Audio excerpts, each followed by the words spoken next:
श्री जी channel में आप सभी श्रोताओं और सखियों का हार्दिक अभिनंदन है। भगवान राजा और रानी को दर्शन देते हैं और उनसे बोलते हैं कि आप कोई वर मांगिए। आगे चलते हैं। बोले कृपा निधान पुनि अति प्रसन्न मोहि जानी, मांगो वर जोई भाव मन महादानी अनुमानी।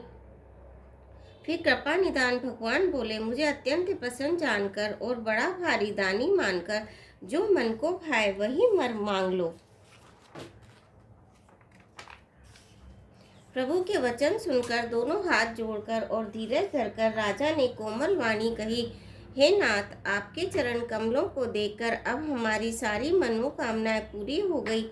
फिर भी मन में एक बड़ी लालसा है, उसका पूरा होना सहज भी है और अत्यंत कठिन भी, इसी से उसे कहते नहीं बनता। हे स्वामी, आपके लिए तो उसका पूरा करना बहुत सहज है, पर मुझे अपनी कृपणता दीनता के कारण यह अत्यंत कठिन मालूम होता है। जैसे कोई दरिद्र कल्प वृक्ष को पाकर भी अधिक द्रव्य मांगने में संकोच करता है, क्योंकि वह उसके प्रभाव को नहीं जानता, वैसे ही मेरे हृदय में संशय हो रहा है। हे स्वामी, आप अंतर्यामी हैं, इसीलिए उसे जानते ही हैं। मेरा वह मनोरथ पूरा कीजिए। भगवान ने कहा, हे राजन, संकोच छोड़कर मुझसे मांगो। तुम्हें न दे सकूं ऐसा मेरे पास कुछ भी नहीं है। राजा ने कहा, हे दानियों के शिरोमणि, हे कृपा निधान, हे नाथ, मैं अपने मन का सच्चा भाव कहता हूँ कि मैं आपके समान पुत्र चाहता हूँ। प्रभु से भला क्या छिपाना। राजा की प्रीति देखकर और उनके अमूल्य वचन सुनकर करुणा निधान भगवान बोले, ऐसा ही हो। हे राजन, मैं अपने समान दूसरा कहाँ जाकर खोजूं, अतः स्वयं ही आकर तुम्हारा पुत्र बनूंगा। शत्रुपा जी को हाथ जोड़े देखकर भगवान ने कहा, हे देवी, तुम्हारी जो इच्छा हो सो वर मांग लो। शत्रुपा ने कहा, हे नाथ, चतुर राजा ने जो वर मांगा है कृपालु, वह मुझे बहुत ही प्रिय लगा, परंतु हे प्रभु, बहुत ढिठाई हो रही है। यद्यपि हे भक्तों का हित करने वाले, वह ढिठाई भी आपको अच्छी ही लगती है। आप ब्रह्मा आदि के पिता, उत्पन्न करने वाले, जगत के स्वामी और सबके हृदय के भीतर की जानने वाले ब्रह्म हैं। ऐसा समझने पर मन में संदेह होता है, फिर भी प्रभु ने जो कहा वही प्रमाण सत्य है।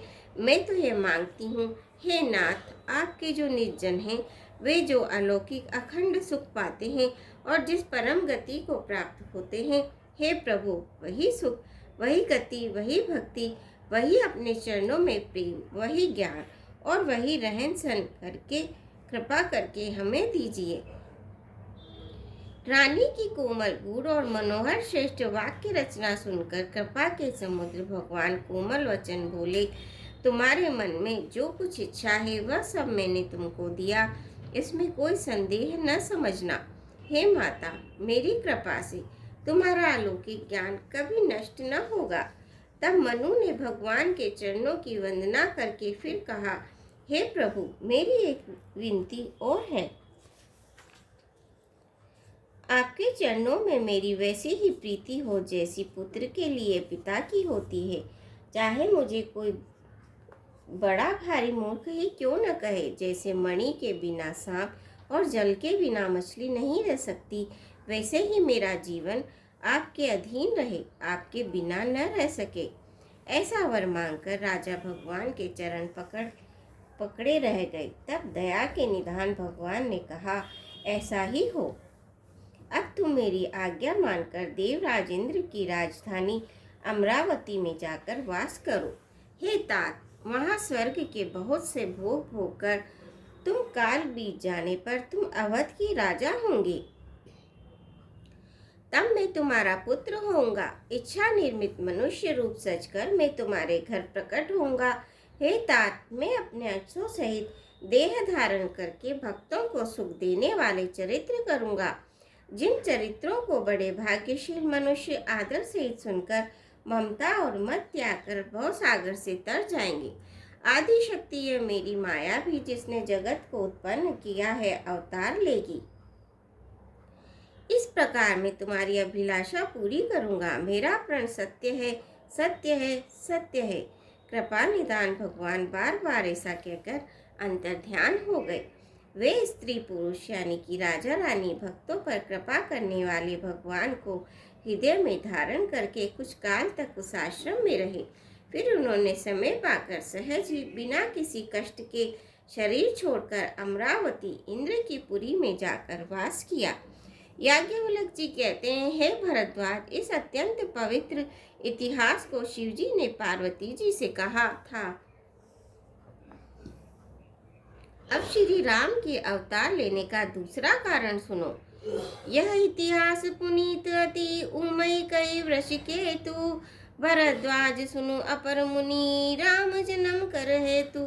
सियापति रामचंद्र की जय, पवन पुत हनुमान की जय। मंगल भवनीय मंगल हारी, दबोस दशरथ अजर बिहारी। दीन दयाल विरद संभारी, हरौ नाथ मम संकट भारी। राम सिया राम, सिया राम, जय जय राम। श्रोताओं, आज के लिए बस इतना ही। आशा है आप मेरे चैनल को सब्सक्राइब करेंगे, वीडियो को लाइक करेंगे, शेयर करेंगे। धन्यवाद।